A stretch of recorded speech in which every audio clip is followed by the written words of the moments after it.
Hi, and welcome to Career Mobility with James McIlvena. It is now November 2022. I can't believe it's nearly Christmas. Oh my goodness, James. Can you believe it? Well, no, I can't believe it either. But on the plus side, I've just returned from a holiday. So at least while we're on this pathway into Christmas, I at least return refreshed. Yeah, no, I'm with you. It's an amazing time of year and lots happening. So I wanted to have a chat with you today. Earlier this week, I actually posted in the LinkedIn group for our clients about some of the workplace trends that we think are going to be coming out next year. And this was actually put together by a gentleman called Dan Schwabel. He actually is the managing director of an organization called Workplace Intelligence. And he has actually been making predictions for the last 10 years. So it's kind of interesting. Some of these things we definitely have been talking about this year, but this is what's looking big for 2023. So I'd love to get your take on these, because I think it's kind of interesting times and potentially will be the things that we'll be talking about next year. So if we look at number one, so the number one trend apparently is inflation. So we definitely are seeing that out there in the market, and an impending recession that will force workers and businesses to take action. What kind of action do you think they'll be taking, James? Cost will be a focus again. So for the past 18 months, really, businesses always take a look at cost, but actually actively reducing cost will actually start becoming much more of a discussion. And how we see that play through, and already have, is things like travel bans, recruitment freezes, which are starting to occur again and really haven't been heard of or discussed for a while. Yeah, absolutely. So the second one, which is an interesting one, very much in our sort of wheelhouse, career mobility and upskilling, something that we talk about a lot. Dan's saying that he sees that will be priorities for all employees. What are your thoughts on that? Yeah, look, I think it's interesting because on the last point, there's going to be an increased focus on cost, but there is still a really short talent market out there. So this concept of upskilling, reskilling, making the most of what you already have is going to absolutely, I agree with them on this one. I'll probably swap it out and make that trend number one. Yeah, 100%. And we saw it happening, of course, in 2020 and 2021. But the fact that it is still such a big topic, again, it's really a great opportunity for people that are in transition. So something definitely for people to be looking at and investing time in, for sure. Yeah, and the only extra comment I'll make to that before we get to number three is people have been talking about this for quite some while. So maybe the trend is less that people want to discuss this, and they're going to start taking more concrete action on it. Yeah, no, very, very good point. I mean, the fact is, you know, people potentially will have access to things like LinkedIn Learning. Certainly if they're going through our programs, they will. So yeah, actually get out there and use those whilst you have access to them, for sure. Trend number three. So employers will enhance their benefits to give employers or workers a financial boost. What are your thoughts there? Yeah, absolutely. So I think that, as everyone is aware, total reward packages are made up of more than just the salary. So, and more than even just salary and bonus. And so I think that not all employers, given the initial point around the massive increase in inflation, will be able to actually rise salaries fast enough to keep pace with people not feeling like they're worse off overall. So they will look at things that make sense for them as employers to provide this sense to their employees that they're not worse off overall. And that will mean they'll get a little bit more creative than in the past, where disappointingly very few organizations think beyond standard organizational benefits, salary and bonus. So I do see that as being an emerging trend. Yep, beautiful. Trend four, companies will continue to ramp up their mental health support. We've definitely seen this happening this year. A number of us have become mental health first aiders in the last sort of 12 to 18 months. What are your thoughts on this, and what will companies be doing? Yeah, we had a quick chat about this, I think last time we caught up, where I'd attended a mental health workplace dinner, where it was a lot of the major employers talking about the fact that this is a significant concern for employers around the impact the last couple of years have had on people's mental health. I think how they do that, there is no one size fits all. I think the point that Dan's made here, though, is that it is actually going to get increasingly more attention. And I also think that it's beyond just the employer responsibility. So I think employers will do more. But what I would really love to see is an extension beyond the sort of "Are you okay" days, and actually to start creating a movement where employees are more inclined to look out for each other and support each other. And so I think the way for it to be sustainable is probably where the two meet the middle. Employers do more, but people actually take more of an active approach to look after each other. Yeah, I like that. The true sort of Aussie mateship is the sense that I get there. I really like that. So trend 5 he has here is businesses will focus on optimizing both hybrid and remote work models. Again, something we've seen a lot of, but what are your thoughts on this? Yeah, so one of the trends from when I was in the US recently, I spoke about was the increase in tech-enabled virtual workplaces, better collaborative tools, given there was this understanding that people just won't be back in the office 5 days a week. That's not where it's headed. So I do think that enabling or optimizing this mix is critical. And I think people are still really struggling through this mandated, not mandated, giving people reasons to come in, how often. I don't think anyone has absolutely cracked the code when it comes to getting this 100% right. And I think it's something that a lot of leaders are sort of worrying about how they actually navigate this in the next couple of years. Yeah, absolutely. I think it was hard to know the impact, and I think we're starting to see that a little bit just in terms of engagement and talent shortage as well. So we'll talk about that a bit more later. So I've unlocked the other trends. I wanted to see what your thoughts are on these two, because these weren't in the actual article that I posted this week. So trend number 6 is workers will persist in their fight for greater flexibility. What are you seeing in the workforce around that? It's so incredibly linked to the previous point, where the parameters here are employers might have a belief or a mandate around people wanting to return to the workplace. It's too late. The genie is out of the bottle. People have actually seen the benefit of being more active in, hopefully in a lot of instances where, it's parents actually being more responsible and enjoying being more involved and active in their children's lives. And they're not going to give that up. And they're definitely not going to give that up because all of a sudden someone sends out an email saying that you're expected to be in the office from 8:30 to 6 p.m. every day. They're just not going to give that back. So to fight for flexibility is going to actually have to resolve itself with a meeting between employers and employees around what they want, because otherwise people are going to vote with their feet, and they're going to find that flexibility because I don't think they're going to give back something that's become incredibly important to them. Yeah, absolutely. So number 7, the ongoing talent shortage will dominate business decision making. Well, it needs to, and it has been, and it has been for a little while. In that the talent shortages have been.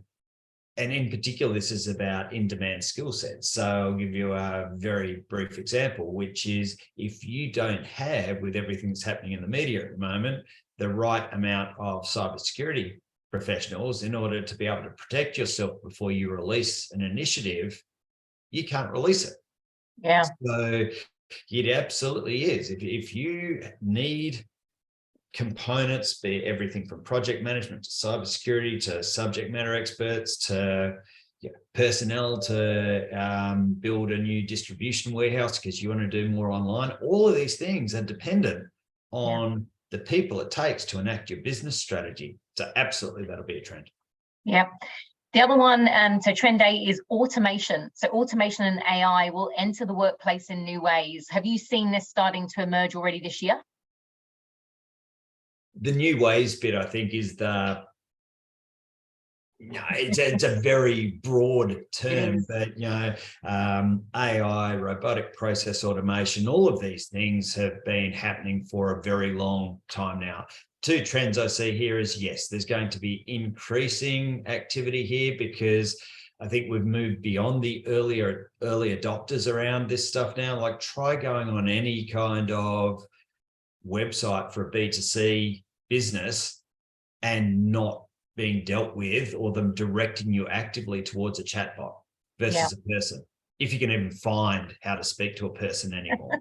So just one small example, but it's moved from early adopters to it being commonplace. And so I think that the trend will be twofold. Yes, there will continue to be new ways, but also the pace of adoption of some of these things will increase. Absolutely. Now, this is an interesting one and linked to that one in some ways. And I think even some people won't even really know what does Web 3.0 mean, but Web 3.0 technologies will transform all aspects of people's lives. Again, that's such a big sort of new emerging area, and something, again, I think people just still need to grasp, what does that really mean? What is your take on it, James?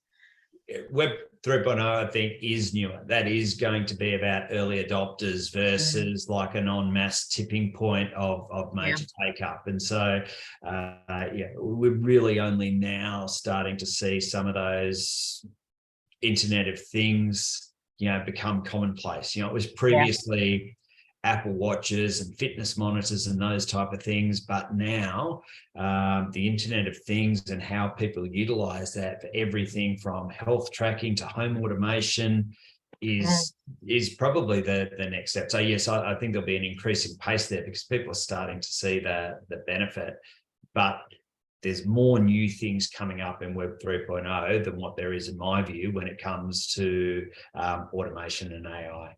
Yeah, no, it's interesting. Just looking at what Dan's talking about there as well, he was talking about sort of potentially people being willing to be remunerated in some ways in NFTs, which again is a whole nother, thing to talk about. And then also even in cryptocurrency. So, the world is definitely changing. That seemed like something, when I think back, it's like, feels like literally like a game online, but this is real life right now. So it's things are definitely changing.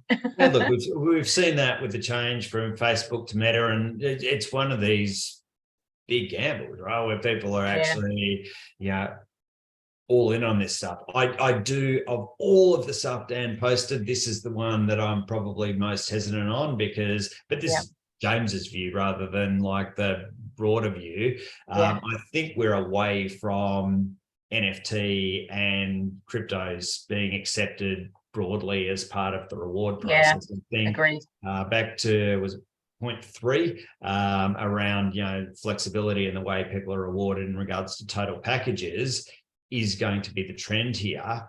If you look at where Bitcoin's gone in the last 6 months and even in the last week or so, I think there's going to be very few people signing up to be paid in crypto. Yeah, no, I agree with you.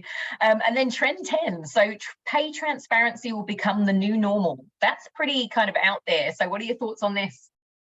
Yeah, look, this was another one of the trends when I went to the HR Tech show when I was in the US.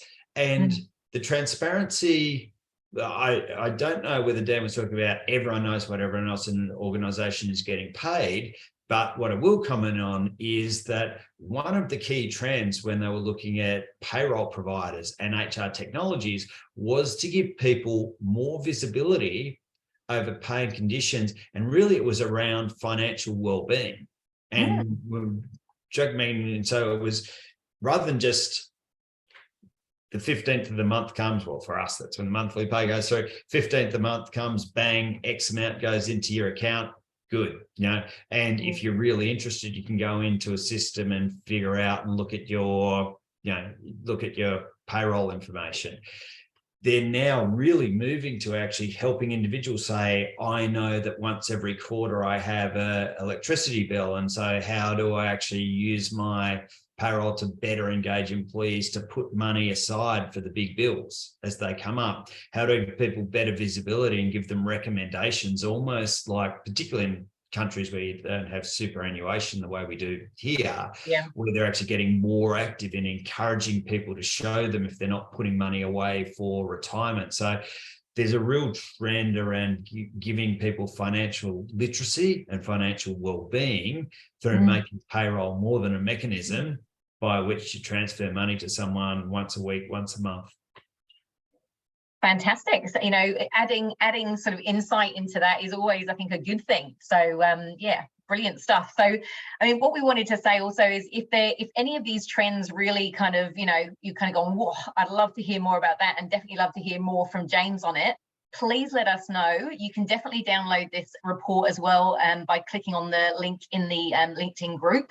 And yeah, just have a look at what Dan's saying about it. But if you'd like to know more from James, we'd love to cover that off for you in December's edition of Career Mobility. So let us know, and we can certainly do that for you.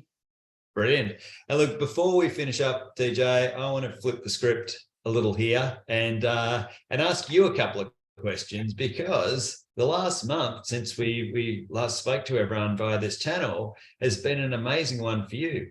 And for those that don't know, DJ is one of the LHH Win for Youth ambassadors. And part of that responsibility included, responsibility / opportunity / just sounded bloody amazing, was to go and compete in an Olympic distance triathlon in Spain, in Lanzarote. So I would love to hear a little bit more about your experience and what comes next as an ambassador. Yeah, absolutely. So I mean, it was just the most phenomenal experience. I'm incredibly grateful, one, to have been selected, but two, just to have had that incredible opportunity to train. I think a lot of people in my life thought I was a little bit crazy. Like, what are you doing, TJ? This is not what you do. You don't even go to the gym. So, for me, it was a big turnaround. But the minute I knew I had been successful, for me, it was 2 feet in, 100% committed, show me the training plan, I'm in, and let's get this done. So it's been a phenomenal, 6 months on the run up to Lanzarote, and then, leaving on the Friday, flying in, and then starting to meet all the phenomenal colleagues that we have from around the globe that also took part in this incredible event. We did a lot of training and finessing of skills. Uphill biking was one of them while we were in Lanzarote, but we were definitely rewarded by a fantastic meal at El Campesino, which is up in the sort of the high hills. I have to say the descent for me was actually worse than in the ascent. So I really struggled with going downhill. There was a lot of downhill, but actually having practiced that week, it made it a lot easier on the actual race day. So the event itself was amazing. The organization of that event was incredible. Barranco, who are the organization that we work with for organization of that side of things, were brilliant. Maurice Wary, who's our global wellbeing leader, certainly managed everything very, very well. And we also work with an organization, Energy Lab, who had 5 coaches there, and I've been very lucky to be coached by one of those coaches throughout the whole process. So I knew the whole step along the way that someone very much had my back, and that basically as long as I took the actions and did the work, that actually on the day I'd be good. And in fact, I wrote in a post this week that we were asked whilst we were there, do you feel you could have trained any more? Is there anything else you feel you could have done? And I honestly put my hand on my heart and thought, no, I've done everything I can possibly do. I'm as fit as I can be in this moment. So anything, whatever happens, happens. And I admit I did take out triathlon insurance just to ensure that if anything did happen that I wasn't happy about, I could be okay.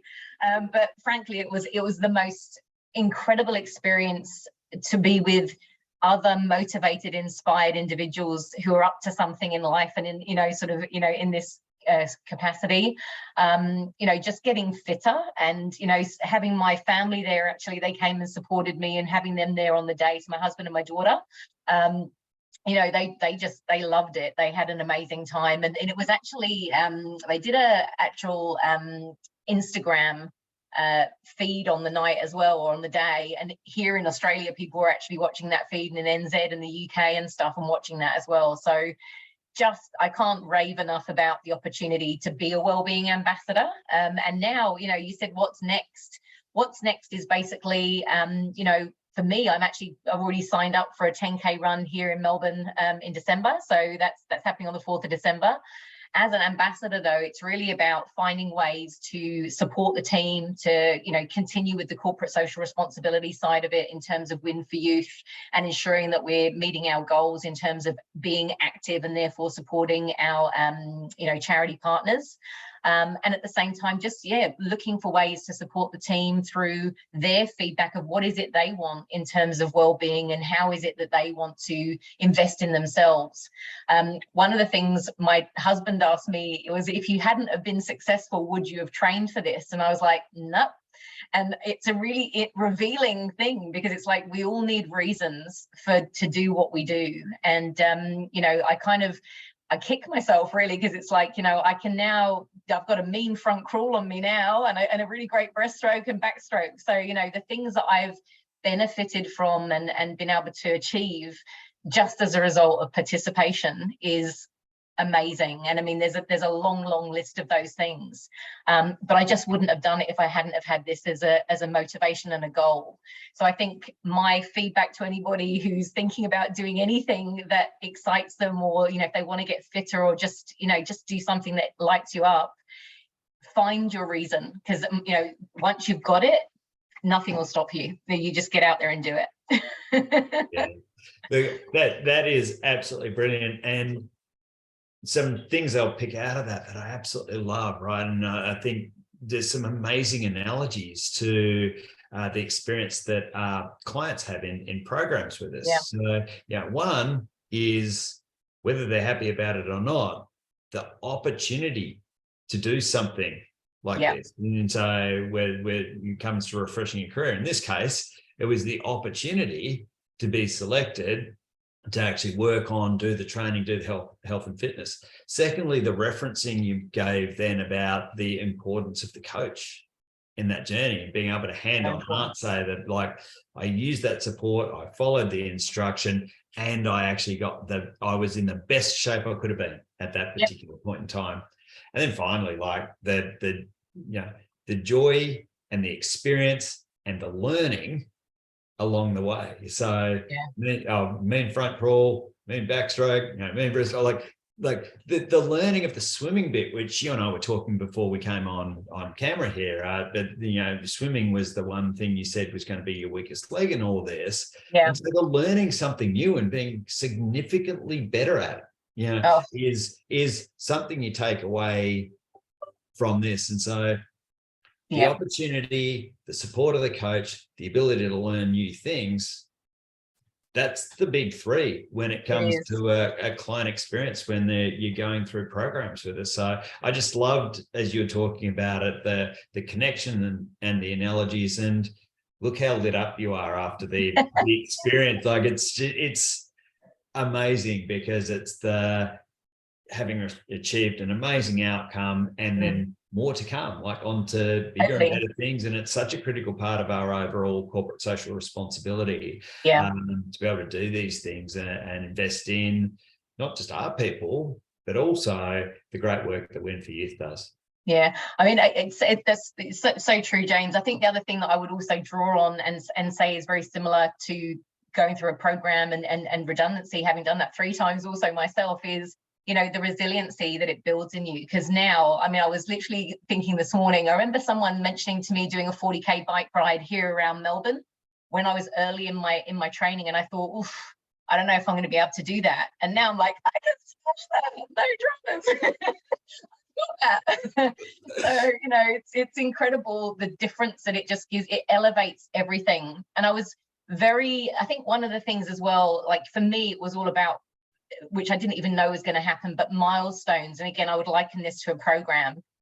Just be aware, and you may not even be aware of it at the time, but there are milestones that happen in a program and things that you achieve and kind of through networking and connecting with people and just serendipity of things that happen.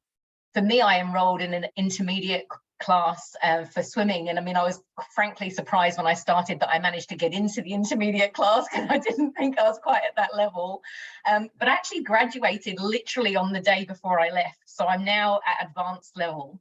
So again, there are things that sort of, I mean, I would almost liken it to job seeking. It's like, consider that you might start as a beginner in job seeking when you come into your program, but you actually really attain some quite incredible knowledge as you move through your program if you really embrace it. So it's a great opportunity.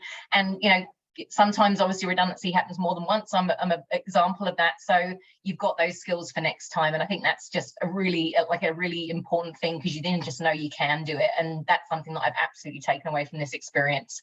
Yeah, the skills and the confidence. So Yeah. look, a huge congratulations from me. Thank because you. I know it's one part of the overall ambassadorship, but it's a big part, and it took a lot of time, a lot of effort. And so I'm just so pleased you had such an amazing experience and got to travel to do it and have your family to share it there with you, which is brilliant. So just a reminder, as TJ said before, see, I've taken over, we've role swapped here. Just a reminder, TJ said before, those 10 themes, please check out the article on LinkedIn. The full article is really interesting. We'd love to hear from you around which are most relevant to you. And then TJ and I will make that our focus for December. Beautiful. Awesome. Thank you so much, James. Always great to hear from you, and very much look forward to catching up with you in December. Wonderful. Thanks so much, TJ. Cheers.